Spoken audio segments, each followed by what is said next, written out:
non-rotatable dually wheels. So what I mean by that is you'll have steel wheels that can be flipped to either side.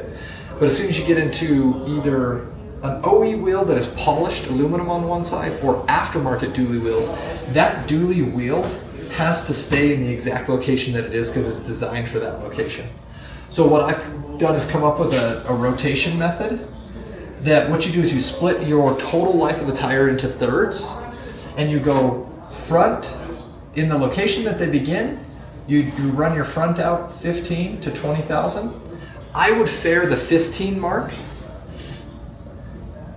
Front, your first rotation, you're gonna go front to inside so that that slightly rounded tire, you can't see it. You still have nice square edges on your outers, and let that wear square while it's on the inside where nobody can see it.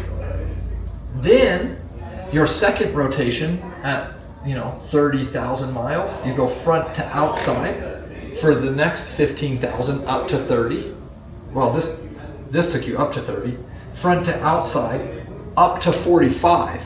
Now, if the tires look pretty good, what you're going to want to do is run that now out for 45K plus. That will get you at least 45K, but probably 50 to 55,000 miles on a set of tires on a truck. Now, if you're pulling trailers and stuff, that's going to be really good. We just had a set of Nitto Ridge grapplers that we did this with. We went front to inside, front to outside, traded at 45, ran it from 45K all the way through on that last rotation till the fronts we weren't comfortable with. We ran them all the way up to about 55K.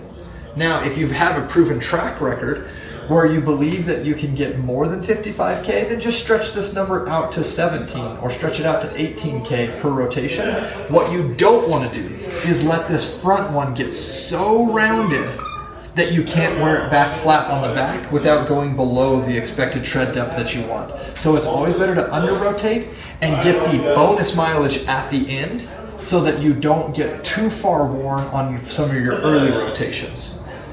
So the common dually rotation is that you would break your tires down, front to inside, inside to outside, outside to front. Now that's fine if you have steel wheels because you're just unbolting them and putting them in all new locations. But if you're dealing with custom wheels that have to stay in their specific location, we've come up with a method where you're going to save a boatload over the life of that tire. I don't know anybody who's going to break those down under the original warranty from the purchase, as a lot of places do, if they're custom dually wheels. So what you do is instead of paying the 7 times 120 bucks because you got 20 bucks every time you break one off and rebalance it, 7 times 120, holy cow, that's $840 over the life of those tires to rotate them. That's crazy. I've got a method where you can bring that down to $160.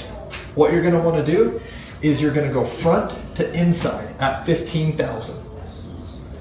You're going to have to break that down, front to outside at 30,000, and then you're going to run that out to 45 and take a look at your tires. That's going to for sure get you 45, but we commonly see people get 55K out of doing it this way.